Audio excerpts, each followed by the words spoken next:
first talk. Google Apps, the authenticated playground. My mom, yeah.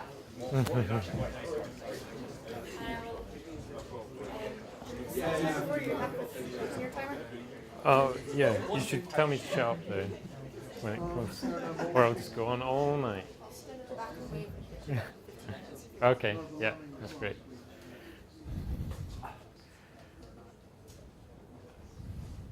So hi folks, my name's Martin Hawksey. I'm going to talk about Google Apps Script. If you want, these slides are already online in Google Slides. It's bit.ly/TechMeetUp-GAS or GAS. So I mentioned that I basically had the longest, well, one of the longest job titles in the world. And the reason for that is I work for a small charity which is actually based in Oxford, but I work from Edinburgh, the Association for Learning Technology. So we employ just over 4 people, and basically all the tech stuff comes to me. And it's really where our interest and use in Google Apps Script has evolved, because Google Apps Script has proved to be a very quick and dirty tool for getting stuff done. But other people are doing Apps Script a far greater quality than we are, some real quality production stuff, which I'll touch upon in terms of how you actually do that sort of thing. Just to say, how many of you are using Google Apps as part of your business? A couple, not that many. This is from Sifri. About, well, 80% of unicorns are using Google Apps. They might have something right. I don't know. Not saying. We use Google Apps within our charity because, as a non-profit, we get the For Work offering for free. So it makes sense for us to do that. For you guys, it's probably less of a clear-cut answer.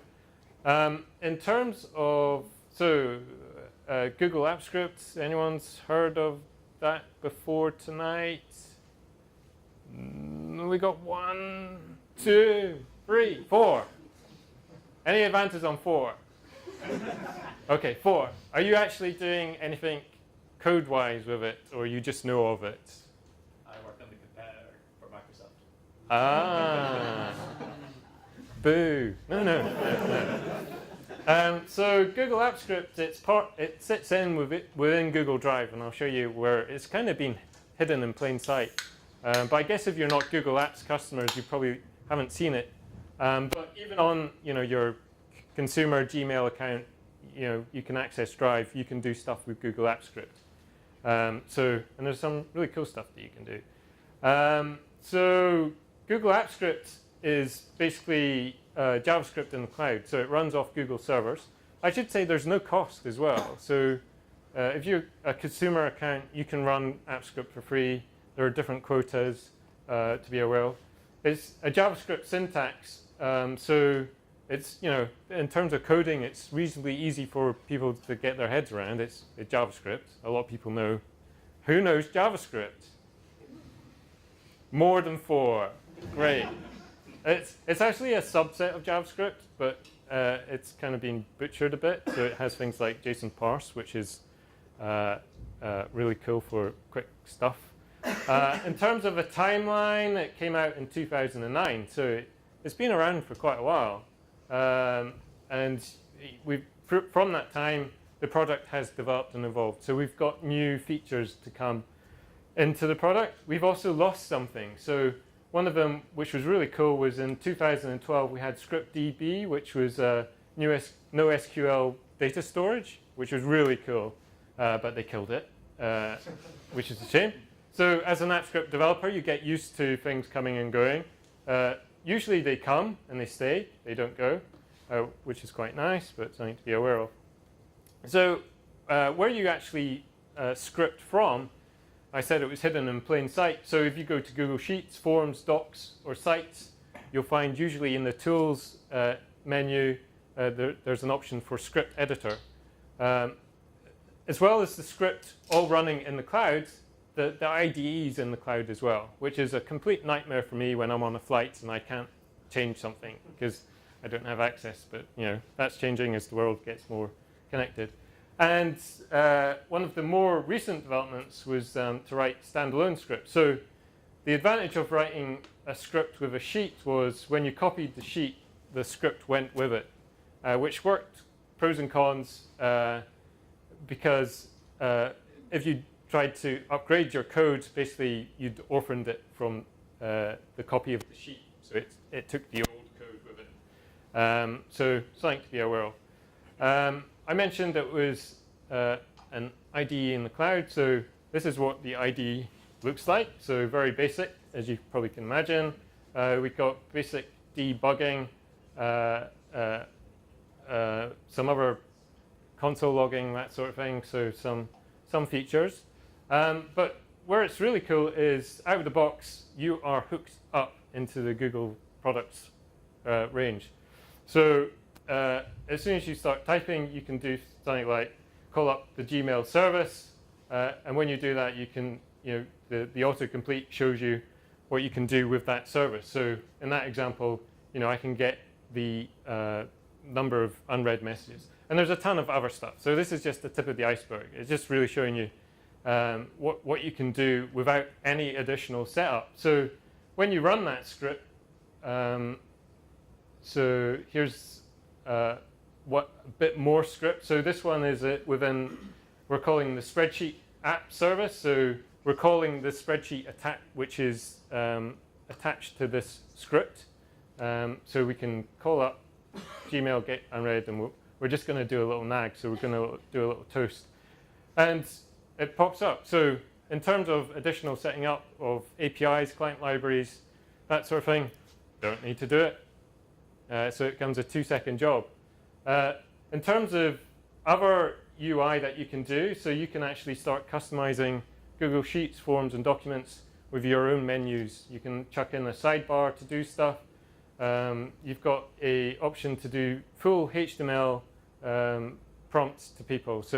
And you can actually talk to the server when you're doing these prompts. So if someone's filling in something, you can talk back to the server and get an update into the dialog. So have a play with this, because this is really quite cool and fun things that you can do. I said that there was no need to do any sort of authentication setup. What happens when you run this script is Google does all this for you. So it will prompt the user with, do you allow people to, want this script to access your mailbox? And a bit like if you're doing Android dev, these are quite scary warnings. There's not a fine-grained scope. So as soon as I call up a Gmail app service, immediately when I run that script, it's going to say, this script wants to view and manage your email. And you can't say, I just want get unread count. So something to be aware of when you're doing stuff and pushing it out to people. So one-liner services, so these are the things that you could just open script editor and start doing stuff without any additional setup. So you've got calendar, contacts. Documents is interesting because there is no general Google API for documents. So there is a data API for Google Spreadsheets. There isn't one for Google Documents. So this means that you can do really cool things like templating in Google Docs, writing a script that will fill in the blanks. You could then do something else like sending it off with Gmail, add contributors, tweak it to the hell. So there's really quite a bit that you can do. There's one-liner-ish services. So this is where you can do stuff within the script editor, but you need to go through an extra step of going into the Google Developer Console and just enabling these services. So you're into analytics, AdSense, that sort of thing. So again, you can start coding stuff very quickly and doing some interesting stuff out of it. So this is doing some of the advanced services. So there's some setup required, but it's just clicking buttons. It's not installing libraries, setting up your environment. When you go into the developer console, you're going to start hitting into the quotas for those services. So something to be aware of. No presentation would be complete without a picture of a cat. So cat. But this is a cat playing fetch. So this is another nice service. So within AppScript, you get a number of utility services that you can use. So if you're a PHP developer, basically we can curl stuff. So we can go and fetch things from the web and start doing stuff. So immediately you can start, it's not just Google services that you can play with. It's any API that you can authenticate against. There's an example of that I'll show in a second. So you can start integrating into the stuff that you've got on your own servers, stuff on other people's servers. So there's really quite powerful. And this is all running in the cloud. So you don't need to be at the console for this to be working. So you can set something up and go away, and AppScript will run in the background. You don't need to do anything else. Something else I should say is that you can, within Sheets, Docs, and Forms, you can actually hook into some of the events going on within those products. So, for example, Google Form, you can hook into the on-form submit, so you can do other stuff with the submission. So you can email it to someone, or you could change the data slightly before dumping it into a spreadsheet, or write something to a Google site. So there's a lot you can do. So problem, I said I worked for a small charity, and we use a product called CiviCRM. CiviCRM users? 1. Any advances on 1? Gone? Okay. So CiviCRM, it's an open source CRM, customer relationship management tool. So CiviCRM sits on our server, and you can do, we use it for membership, so we can do different things in terms of recording, how many people are attending our events, what things they're signing up to.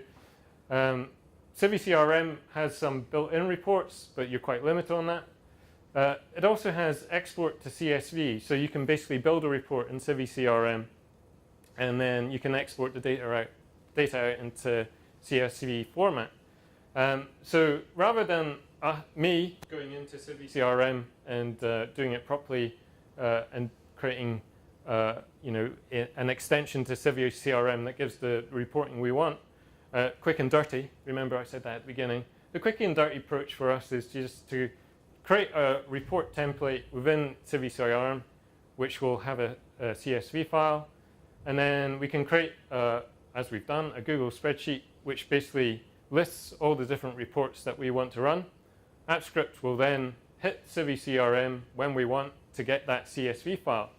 CiviCRM sends out that CSV file as an email. So, crap, what do we do from there? Well, this is where, because we're in a Google Apps domain, we've got Gmail built in, so we can actually run a report, run an app script which will extract the CSV from our email and then write it to a Google spreadsheet. How many lines of code do you think that is? Come on. 5. 1. Oh. Slightly optimistic with the 5 and the 1 and 2. So, Fred, I'm going to search my Gmail inbox for a certain parameter, which just happens to be a report ID. So I get all my threads back. Within those threads, so this is a threaded message. So I'm going to get all the messages from that thread. So I'm just going to pull out the first message. I'm going to get the attachments of that message with message.getAttachments. I'm going to convert that attachment to a data string, so CVSV string. And there's a built-in utility within AppScript to parse a string into a CSV file. And then I can open a spreadsheet by ID. So we've preset up a spreadsheet ID. I'm going to get an individual spreadsheet name with sheet, and then I'm going to write that data. So 1, 2, 3, 4, 5, 6, 7, 8. 8 lines with a bit more just to do it. And so we can just dump data into a Google spreadsheet. Now, obviously, there's data issues about just dumping stuff out of your one system into another. So we make sure that the data we're dumping into Google spreadsheets doesn't include anything identifiable. So other than a person's contact ID. But we trust in Google. And something else we can do is actually generate a chart and email that all with AppScript. So we set this up to run on a time-driven. So this process is, you can do fine-grained from, I think, a minute to, I think, once a day or once a week, or just a particular time. And as I say, you don't need to be at the keyboard for this to be working. And and you can actually script these triggers as well. So in the example I just gave you, the script did something, and then we wanted it to wait for 15 minutes. So we created a trigger to say, when you've run this bit of script, wait 15 minutes and then run the next bit of it. Pretty cool, eh? I think so. Saved me hours. So identity is really interesting in AppScript. So when you create a script and running it, it's running as you. So when I run that script, it's going to access my Gmail inbox. You can actually set up scripts to run in different ways. So you'll see on the far side there that I can execute this script as me, the person offering the script, or the person accessing the script. So that allows you to start doing things like telling other people how many unread messages they've got in their inbox. The other nice thing to do as well is who has access to run this script. So you can limit it so it's only you who's able to run that script, or you can run it so anyone can see how many unread messages you've got. And they don't even need to log in, which has benefits, not knowing how many unread messages you've got, but when you're doing other script projects. So this is all possible by deploying as a web app. So we can create a Google spreadsheet. We can create a script, which then basically creates a URL that gives us a whole new application interface to that spreadsheet, or any of the other Google products or services that might be out there. And there's some really nice examples of stuff that you can do on the Google developer site. And so one of the things I found a couple of years ago, and I've kind of evolved it, is if you just want to dump some data into a Google spreadsheet, it's really easy to set this up. And you can just basically expose a window to do post and get. So you can even create your own APIs around Google services through AppScript. So there's a link to that document there. Another interesting thing with Google AppScript is the property services. So you can actually store things as the user. So it's access tokens, keys. You can store that in the user property. So when someone goes and creates another spreadsheet and runs your script, it can pull back those access tokens, keys, or whatever you've stored in there. So why is that quite nice? For many years now, I think 5, I've been developing Google Twitter archiving Google Sheets. Anyone play with this? So this is just a spreadsheet, uses Google AppScript, goes to the Twitter API, you give it a search term, it dumps the data into a Google spreadsheet. And it's set up to run this automatically. So obviously with Google Streets, you've got limits on the amount of data that you can collect. But for small data stuff, it's really useful. And there's, you can quickly dashboard stuff in Google Spreadsheets. It doesn't take much formulas and spark lines and graphs to do some kind of top-level analysis. And another thing that you can do with Google Spreadsheets, the Google Visualization API. Any users? I should come back and do a talk on the Google Visualization API. Basically, you can share data from a Google spreadsheet, which is then you can wrap in your own visualization. So we can re-render the data we've collected in a Google Sheet. This is using D3.js, which is a visualization library. So we've made a conversation graph. So the data for this is coming from a Google spreadsheet, nowhere else, right? There's no interim, it's just JavaScript in the browser. We can do some cool stuff on the top of it. Lastly, and quickly, Google add-ons. So I said the issue early on with Google Apps Script was when you created a script bound to a Google spreadsheet and you made a copy of that spreadsheet, you'd get a copy of the code and it wouldn't update. Google saw this as a problem as well, so they developed add-ons. So you can start creating custom functionality to Google Docs, Google Sheets, and Google Forms and wrap it in an add-on. The really nice thing about add-ons is there's an add-on store, so it's already starting to be populated with stuff developers have created to make Google Sheets do the things that it should do but never did, and Google will never get around to doing. And importantly, you can create add-ons just if you're on a Google Apps domain, just for your domain. So if you've got a toolbox of functionality you want to give to users, so for example, if you want something to happen to that Google spreadsheet in terms of data being sent to a report or something else, you can create an add-on in Google Apps Script just for your people on your domain. So probably less of an interesting thing for you guys if you're not using Google Apps, but it's there. There's some really nice communities around Google Apps Script. It's on Stack Overflow.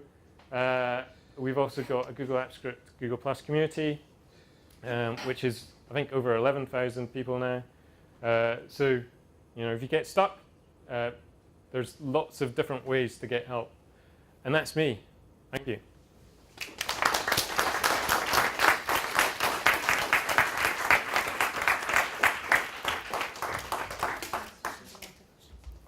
So, Cool. Hello, my name is Jamie. I work for the law firm NBM Commercial, and our tagline is we're entrepreneurial lawyers for entrepreneurs. And we sort of specialize in tech startups, and spin-outs. And I was thinking about what I should do my talk on this evening.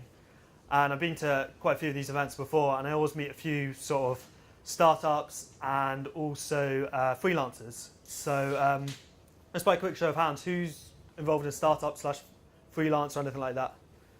Okay, so it's going to be relevant for a few people here. So yeah, basically I'm going to talk about the 3 most common legal pitfalls every startup should avoid, and really the ones that have come across my desk while I've been working at NBM. I'm going to discuss the 3 most common legal mistakes, why they're bad, and sort of probably most importantly, how to avoid them. So the first mistake that I come across is choosing the wrong business structure.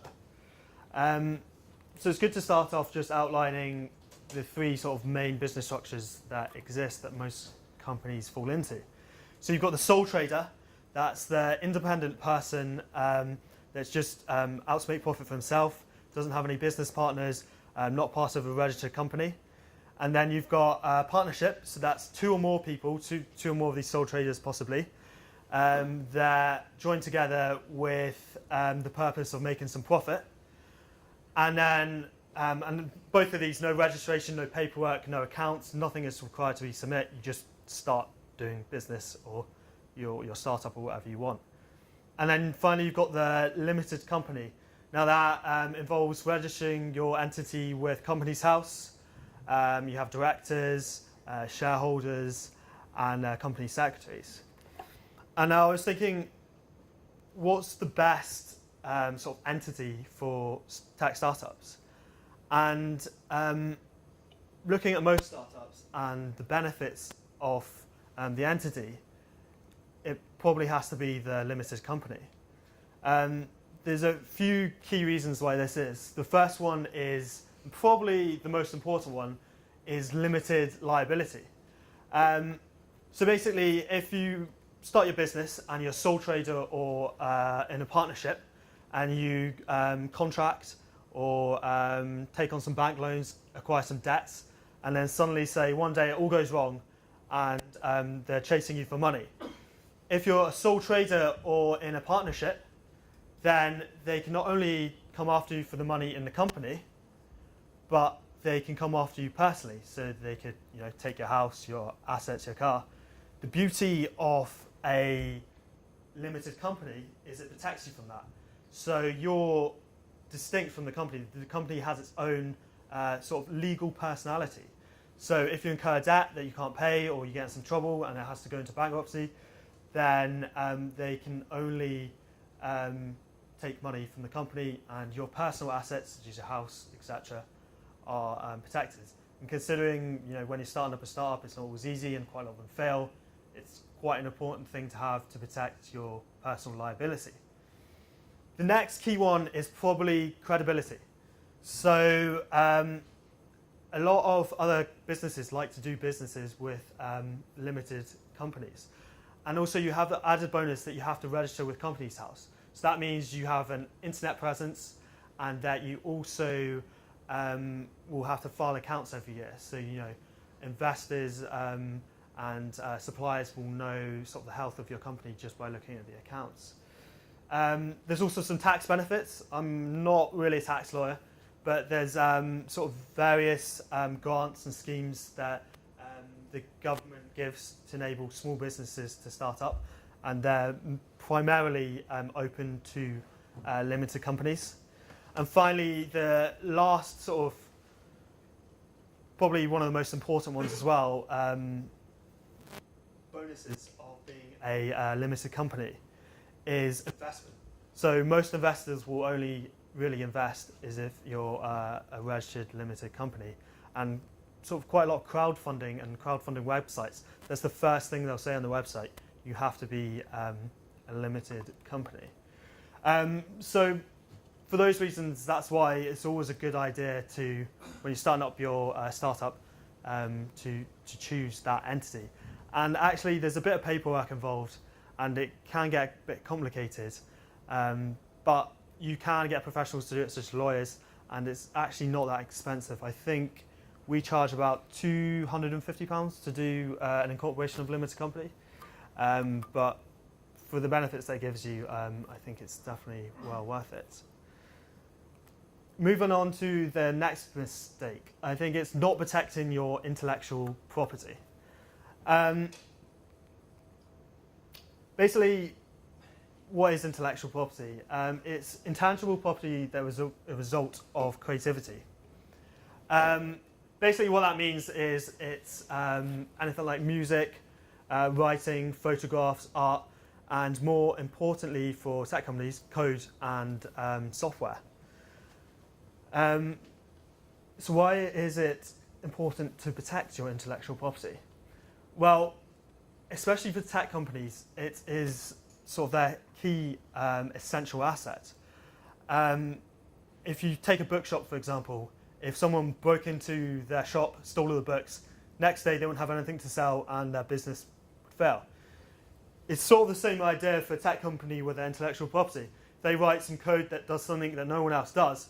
You want to protect that and protect anyone from stealing it. And in that vein, it can become a commercial asset that you can commoditize and sell. And certainly for investment purposes, any investors that will be looking to invest in your company will require you to have all the sort of intellectual property really buttoned down before they'll consider investing in you. So how do you protect your intellectual property? There's a number of rights that exist that help you protect it. Patents, copyrights, design rights, database rights. I think I'm just going to run you through two, which is copyright and trademark. And they're really the most relevant for tech businesses, I think. So copyright protects any production of the human mind. It sounds pretty deep, but it's just really associated with protecting stuff such as music, film, paintings, photograph, and more importantly, code and software. It's an automatic right. So as soon as you write a piece of code, you own the copyright. And it lasts for your lifetime, roughly plus 17 years. Now that does vary on what, there are some slight variances on that. And if you have copyright and someone tries to steal that from you, say if someone tried to steal a bit of code from Skyscanner, then they could pursue them in the courts for infringement, and go after them for money and damages. The next important one is probably trademark. So this is pretty much your brand, so your logo, your sort of company name, and it's not automatic. So you have to get a registered trademark, you have to register it at this link here, and it can actually be all done online. It's fairly straightforward, and it costs about £170. So it's not too bad. It lasts for about 10 years, and it can be renewed after every 10 years. And again, if someone was to start up a company that had anything to do with flights or anything like that, and they tried to call it Skyscanner, because Skyscanner's got a registered trademark, Skyscanner could easily go and sue them for infringement. So what's this sort of got to do with startups?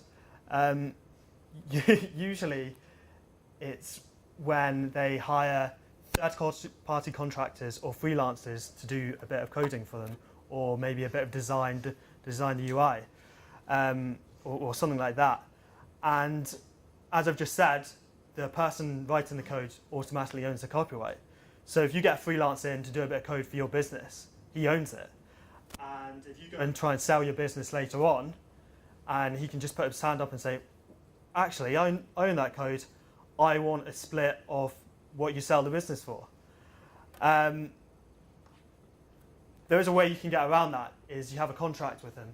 Now in the contract, you have to say that the contractor hereby assigns to the customer all intellectual property rights. Now, it's a quirk of the law that has to be quite specific and sort of nearly exactly this wording. It's not good enough to say the contractor shall or the contractor agrees to. It is really the contractor hereby assigns to the customer. So if you're going to write any contract, something like that, then make sure that's in it there to protect yourself.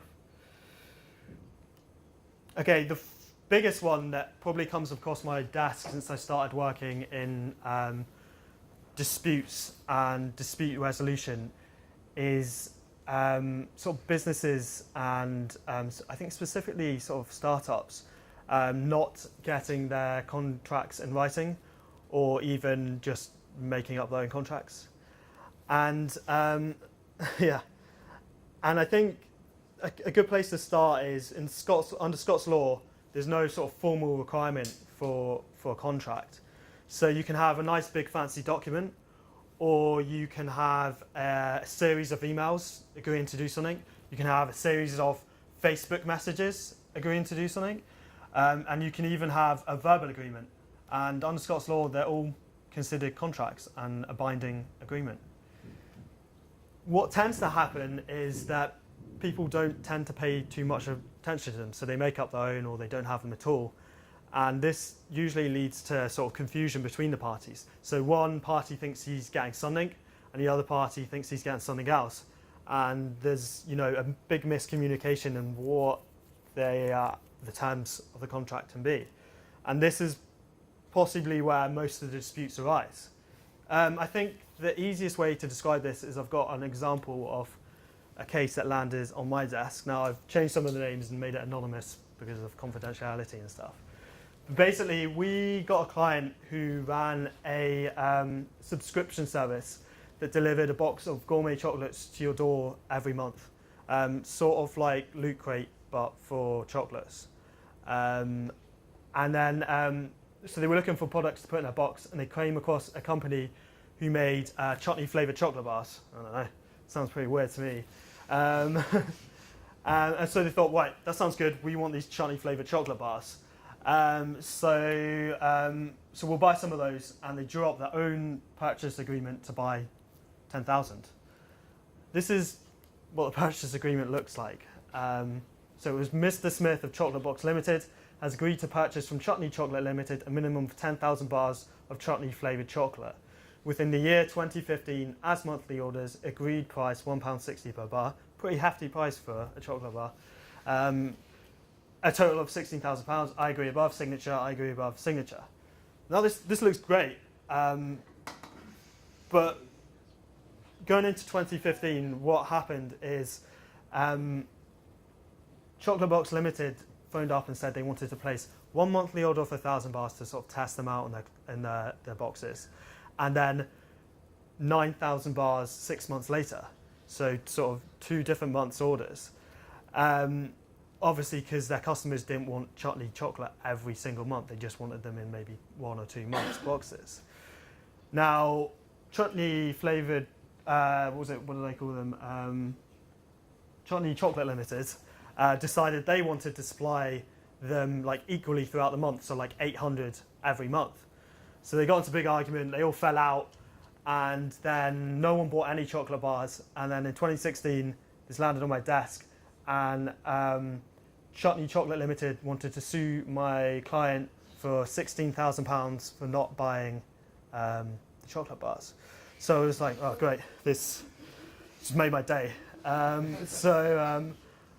was like, well, do you have a contract? They were like, yes. I was like, great, contracts, they're really good. So I went to have a look at it, and then I read this. So the key provision in this very brief contract is within the year of 2015 as monthly orders.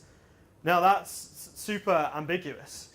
Does it mean you can have the equal amount every month, or does it mean you can maybe just have one a month and the other 9,992 or whatever it is in the other month?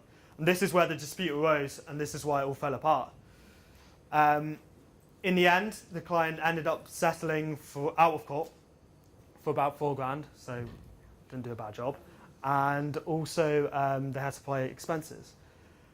But I think the moral of this the story was that if they spent a little bit of money in drawing up the purchase order agreement, like £80 or something like that, then they could have avoided a £5,000 claim against them, which they ended up paying in the end. And I think the lesson for startups in general, although money is usually quite scarce, I think specifically for transactions that are integral to your company's service and ability to keep going on, and that are fairly high value, then you should probably get a professional to draw something up. So it brings me to the end of the talk. We've briefly discussed a bit about business structure, why the limited company is sort of the best option for tech startups, considering it limits your liabilities, sets you up with investment, and it gives you a good bit of credibility. Also, intellectual property, you have to be aware when using third-party contractors or freelance agents to remember to contract the terms of the intellectual property, otherwise they'll end up owning it, and when you come to get investment or sell your company, you're going to come unstuck. And finally, contracts. If it's an important contract, get a professional to do it. Thank you. Oh, actually, there's one more thing to tell you about. On the Thursday, 9th of June, we're doing a breakfast seminar, and it's like a slightly better, more in-depth version of this that some of my colleagues will be running. It's free to attend. It's a free breakfast as well, so if you like some free pastries, then that'll be ideal for you. And it's at our offices, and it starts at 8:30. And if you want to attend, just get in contact with me, and I'll ping you an email with some more of the details. Thank you.